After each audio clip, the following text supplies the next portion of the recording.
Jéhovah, Saint, Jésus-Christ, Saint, Saint-Michel, Saint, Dieu Tout-Puissant, Saint. bénis ta parole au nom Amen. de Jésus-Christ. Amen. Dans le décompte de nos jours, nous pouvons acquérir un cœur sage.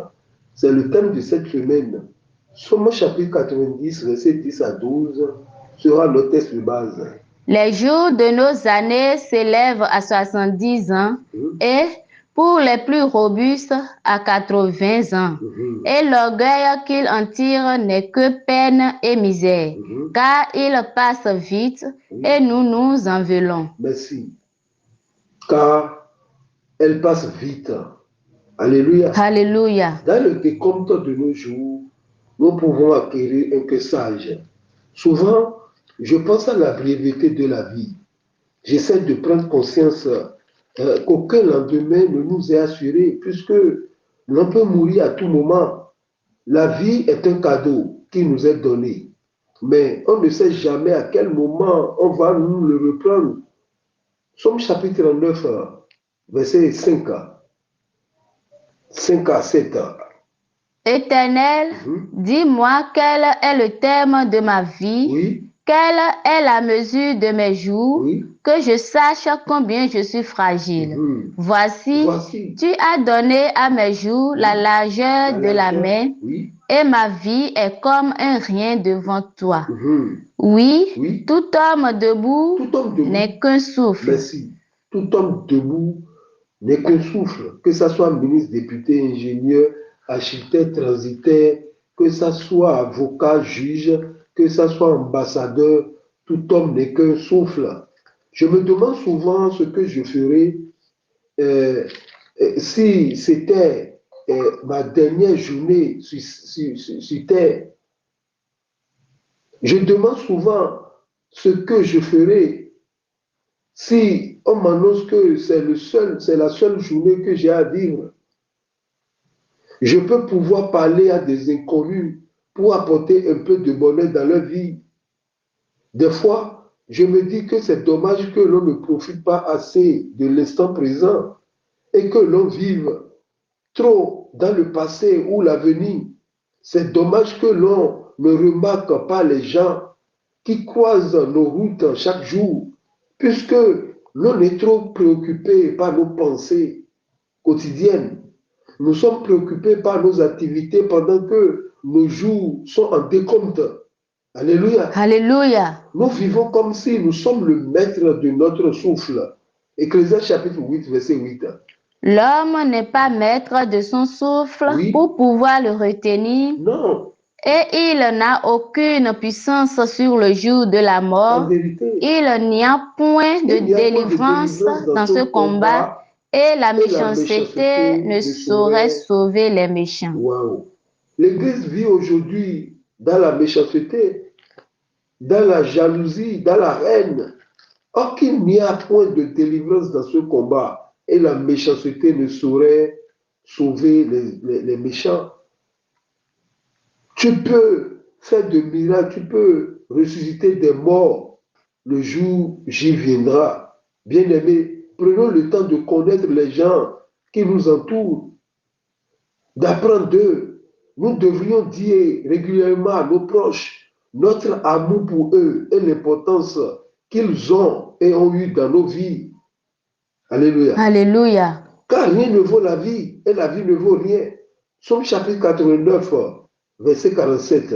Jusqu'à quand, Éternel? Et verset 8, 48 en même temps. Rappelle-toi de ce que la durée de ma vie. De ce qu'est la durée de ma vie, oui. Et pour quel néant tu as créé tous les fils de l'homme. Waouh, alléluia. Alléluia.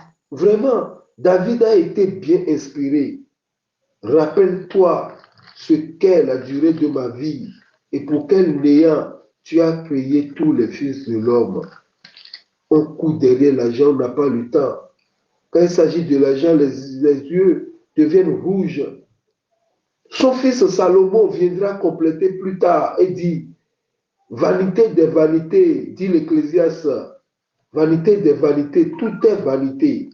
Quel avantage revient-il à l'homme de toute la peine qu'il se donne sous le soleil? J'ai une maison à Porto-Novo, j'ai une maison à Dubaï, je vais payer voiture, ma voiture est dans le conteneur. J'irai en France. Waouh. Waouh, waouh, waouh, waouh. Quel avantage revient-il à l'homme de toute la peine qu'il se donne sous le soleil? Personne ne peut rentrer chez toi, mais le jour-là, ton portail restera ouvert toute la journée. Alléluia. Alléluia. Jacques chapitre 4, verset 14. Vous qui ne savez pas ce qui arrivera demain, car qu'est-ce que votre vie? Oui. Vous êtes une vapeur qui paraît pour un peu de temps, Pour un peu de temps et qui ensuite disparaît. Disparaît. Alléluia. Alléluia. Savons-nous combien de personnes parlent de cette manière? Nous planifions en toute confiance l'année en cours.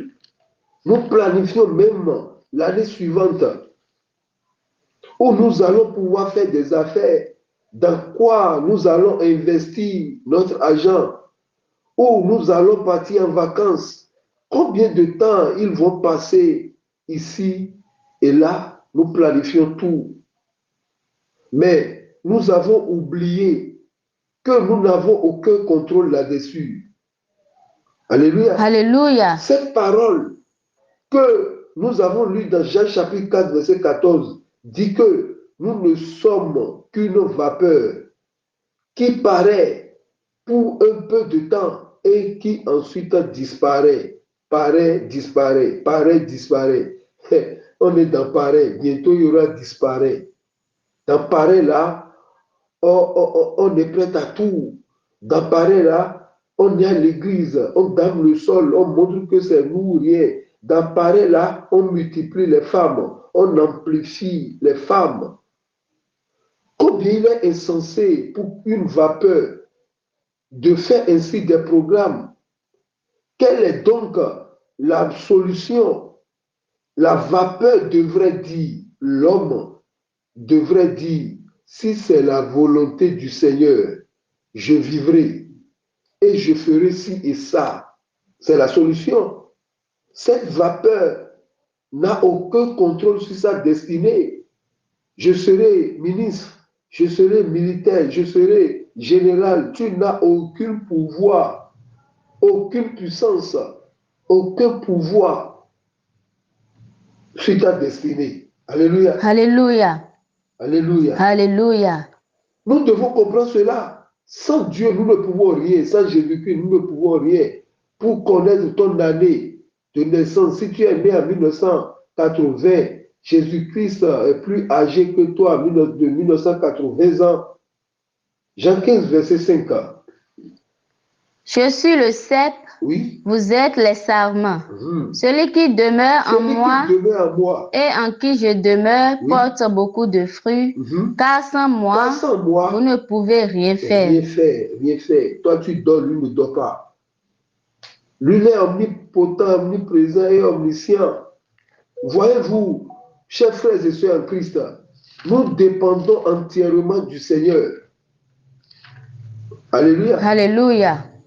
Nous dépendons entièrement du Seigneur pour chacun de nos souffles, pour chacune de nos étapes. Ne faisons pas de plans sans Dieu dans notre vie. Non, c'est une erreur grave. C'est une erreur fatale.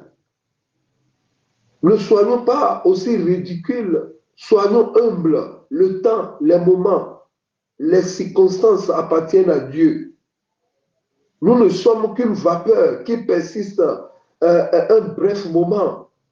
Puis nous nous disperserons et serons emportés.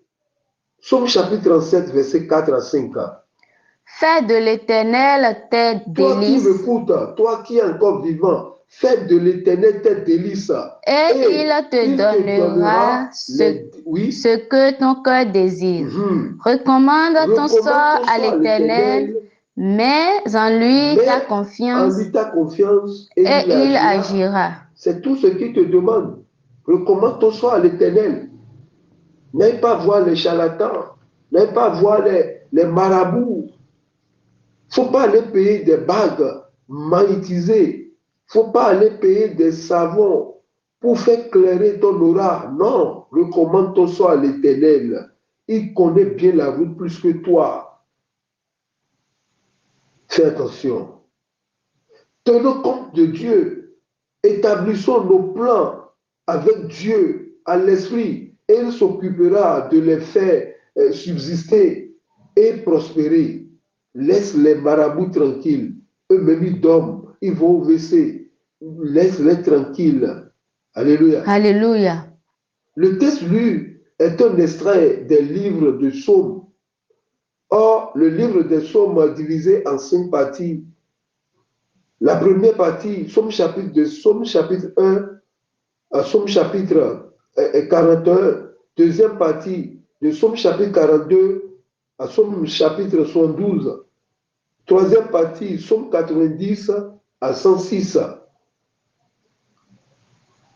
Cinquième partie, Psaume 107 à Psaume 150. David n'est pas le seul auteur des livres de Psaumes, non. Sur les 150 chapitres, David n'a écrit que 13 chapitres. Le texte lu est une prière de Moïse que chacun de nous devrait faire chaque jour, car d'une manière ou d'une autre, nous sommes appelés à quitter cette terre un jour. Nous sommes appelés à quitter ce corps. Donc nous devons faire de cette prière de Moïse notre prière de tous les jours, afin d'avoir une conduite responsable. Texte lu le verset 10. Les jours de nos années s'élèvent à 70 ans Oui. et pour les plus robustes à 80 ans. Alléluia. Alléluia. Savez-vous que Dieu lui-même n'a jamais dit qu'un homme vivra 70 ans ou 80 ans sur terre? Non. Un méchant peut vivre malheureusement 110 ans ou 130 ans ou plus. Un homme juste peut vivre 40 ans ou 90 ans. La belle preuve, Jésus-Christ est parti à 33 ans. Bien-aimé, l'ordre de retourner jusqu'à la poussière appartient à Dieu, pas à l'homme. Il peut laisser vivre un méchant des décennies. Il peut laisser un juste mourir à 15 ans, à 20 ans, à 35 ans. Donc ça ne dépend, l'ordre de retourner jusqu'à la poussière ne dépend pas d'un homme. Alléluia. Alléluia. Maintenant, qu'est-ce que Moïse, homme de Dieu, voudrait dire par là? Moïse demandait à Dieu que l'orgueil de notre cœur soit tellement brisé. C'est ce qu'il dit. Je suis ça, je suis ci, tu connais qui je suis, je vais te faire ça. Moi, tu me connais, j'ai des connaissances. Non, c'est ce que Moïse demande, que l'orgueil de notre cœur soit brisé, qu'il nous soit donné de se souvenir de notre faiblesse et de notre mortalité, de telle sorte qu'il nous soit débarrassé de la souffrance si naturelle. C'est ça. Un jour, on va te laver. Un jour, tu seras inconscient. Ton premier bain, c'est quelqu'un qui t'a fait. Et ton dernier bain sera fait par quelqu'un aussi. Psaume 90, le verset 12. Enseigne-nous à bien compter nos jours. Enseigne-nous à bien compter nos jours. Afin que nous appliquions notre cœur à la sagesse. Alléluia. Alléluia. Bible, parole de vie dit, notre vie est courte. Fais-nous comprendre cela. Alors notre cœur sera rempli de sagesse. C'est tout. Notre vie est courte. Fais-nous comprendre cela, Seigneur. Moïse, auteur du psaume chapitre 90, nous donne un moyen d'acquérir la sagesse.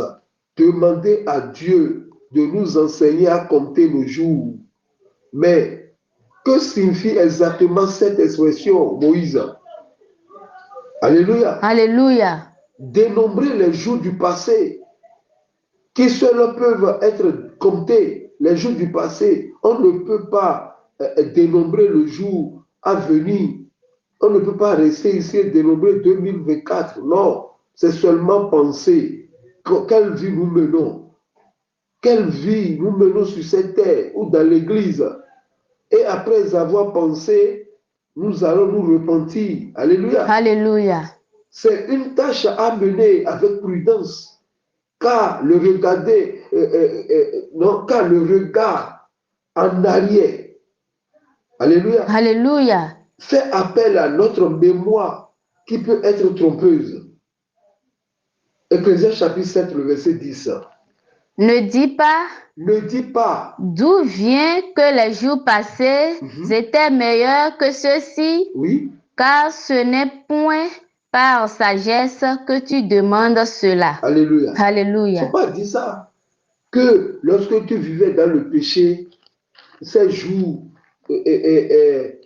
sont meilleurs plus que le temps présent. Non. Il ne faut pas retourner en Égypte. Ne dis pas comment se fait-il que les jours précédents ont été meilleurs que ceux-ci. Non, il ne faut pas regretter la vie du péché. Non. Soyons conscients de l'importance de chacune de nos jours. Aujourd'hui ne reviendra plus jamais dans nos vies jusqu'à la mort. Cette journée qui est écoulée ne reviendra plus. Non. Fais de la gestion du temps qui nous est accordé un sujet de prière. Chaque matin, c'est faire preuve de sagesse. Prions à Dieu chaque matin, c'est faire preuve de sagesse, car nous sommes en pèlerinage sur cette terre. Écoutez Jacob, Genèse chapitre 47, le verset 9. Jacob répondit à Pharaon, Oui. Les jours des années de mon pèlerinage sont de 130 ans. Les jours des années de ma vie ont été peu nombreux et mauvais, et ils n'ont point atteint les jours des années de la vie de mes pères durant leur pèlerinage. Voilà comment on fait des comptes de ces jours. Écoutez ce que Jacob avait dit. Il a vécu 130 ans. Alors que Moïse disait, comment dirais-je, 70 ans ou 80 ans. Mais Jacob a dépassé tout cela. Regardez comment il a compté des comptes. Pharaon l'a demandé comment il vit. Mais lui, il a parlé du pèlerinage. C'est comme ça. C'est ça un homme sage. Jacob n'a pas dit j'ai des voitures, j'ai des maisons à Canaan, j'ai tant. Non, il est parti directement sur l'essentiel pour montrer que nous sommes en pèlerinage sur cette terre. Chacun est invité à tenir compte du fait que notre nombre d'âge diminue de jour en jour.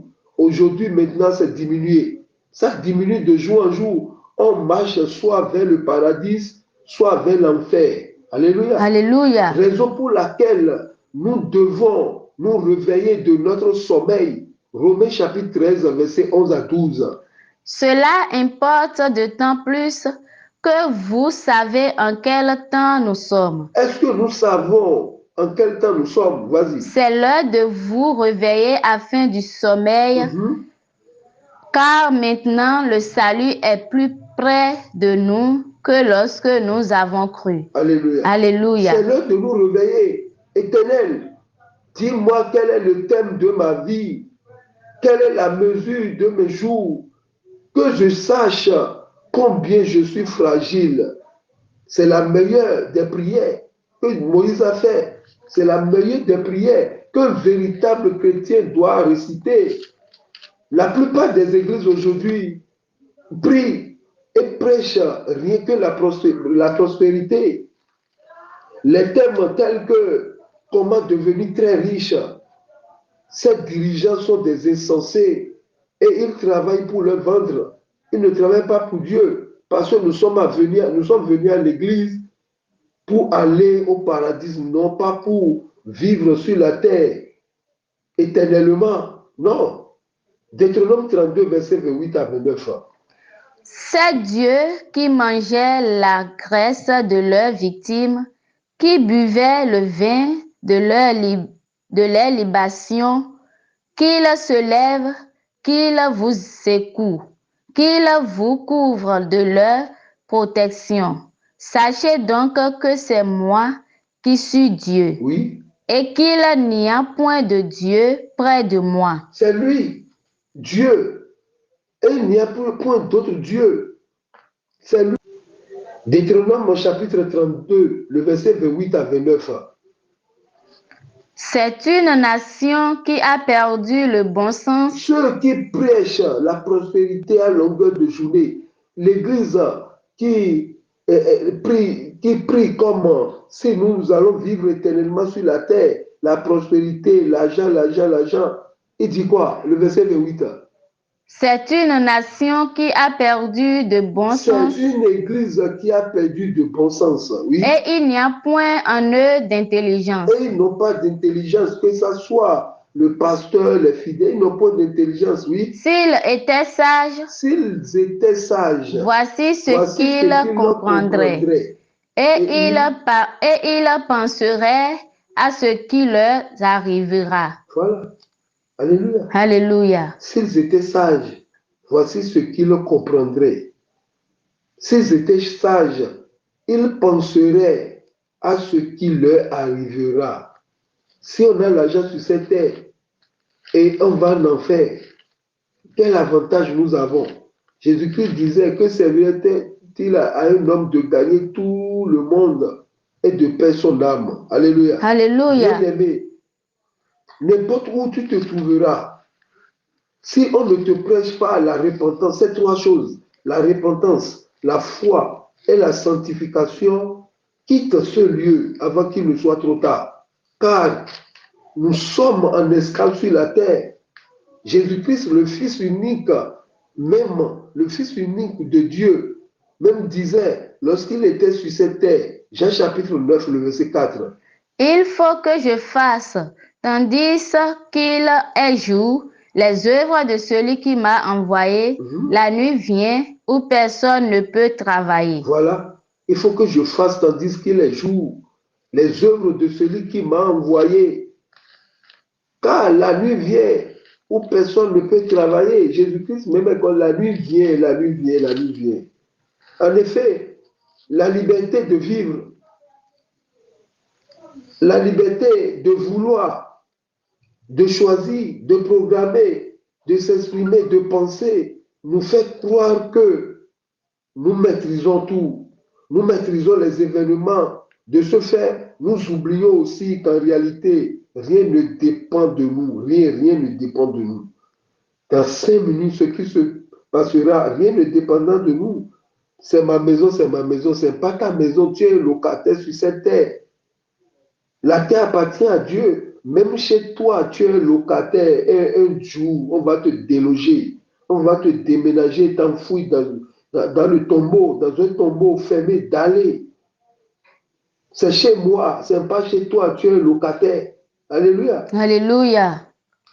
Nous oublions aussi qu'en réalité, rien ne dépend de nous, mais que tout dépend de Dieu. Alors, rappelons-nous, chers frères et sœurs en Christ, rappelons-nous, avant de nous projeter dans l'avenir, que tous nos lendemains sont soumis au bon vouloir du Seigneur. Éphésiens chapitre 5, le verset 16 à 17.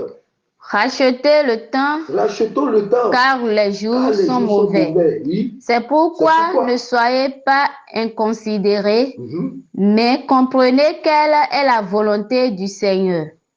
En toute chose, ne soyons pas inconsidérés, mais comprenons quelle est la volonté du Seigneur. Car un jour, nous allons quitter sur la terre. Dans le décompte de nos jours, nous pouvons acquérir un cœur sage. Dieu a mis dans nos cœurs, Ecclésiaste chapitre 3, le verset 11.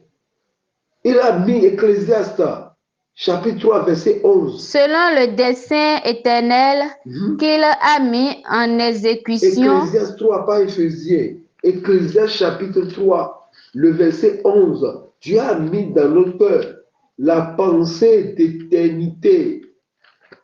Et nous pouvons rentrer dans le paradis. La pensée d'éternité est en nous. Ferme les yeux.